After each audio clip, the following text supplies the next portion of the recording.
இயேசுவின் வார்த்தை என்ற இந்த நிகழ்ச்சிக்கு உங்களை அன்போடு கூட வாழ்த்துகிறேன்.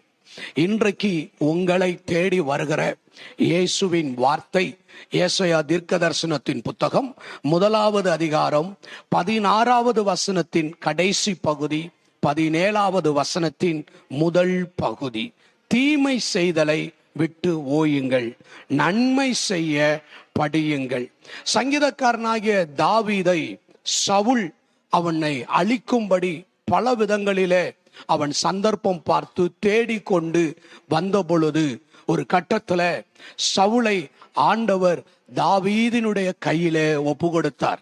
தன்னை அழிக்க வந்தவனை, தன்னை கொலை செய்யும்படி வந்தவனை தாவீது அவனுக்கு நன்மை செய்து அவனை திரும்பவும் உயிரோடு கூட அனுப்புகிறார். தீமை செய்வதை விட்டுவிட்டு நன்மை செய்கிற இந்த சுபாவம் தாவீதுக்குள் எப்படி வந்தது என்றால், ஆண்டவருடைய வார்த்தை சொல்லுகிறது, சேனைகளின் கர்த்தர் தாவீதோடு இருந்தார்.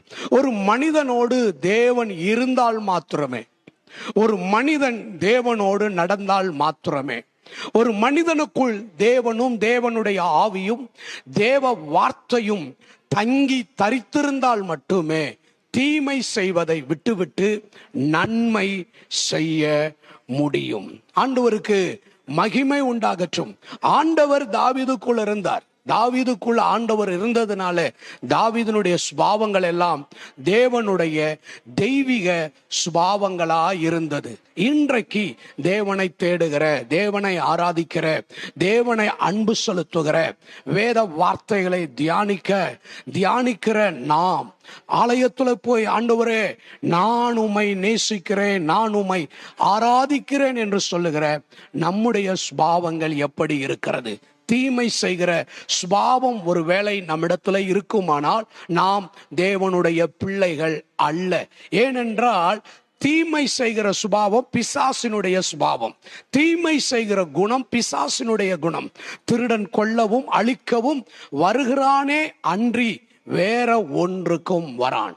இன்றைக்கு உங்களுக்குள் தீமை செய்கிற சுபாவம் இருக்குமானால் தேவன் உங்களுக்குள் இல்லை என்று அர்த்தம். தீமைக்கு பதிலாக நன்மை செய்கிற சுபாவம் உங்களுக்குள் இருக்குமானால் மெய்யாகவே தேவன் உங்களுக்குள் வாசம் பண்ணுகிறார் என்ற அர்த்தம்.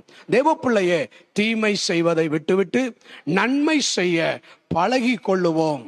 மனுஷன் எதை விதைக்கிறானோ அதையே அறுப்பான் என்ற வேத வார்த்தையின்படி தீமைக்கு நன்மை செய்கிற உங்கள் வாழ்க்கையில நன்மை செய்கிற மனிதர்களை தேவன் எழுப்பி தந்து உங்களை ஆசீர்வதிப்பார்.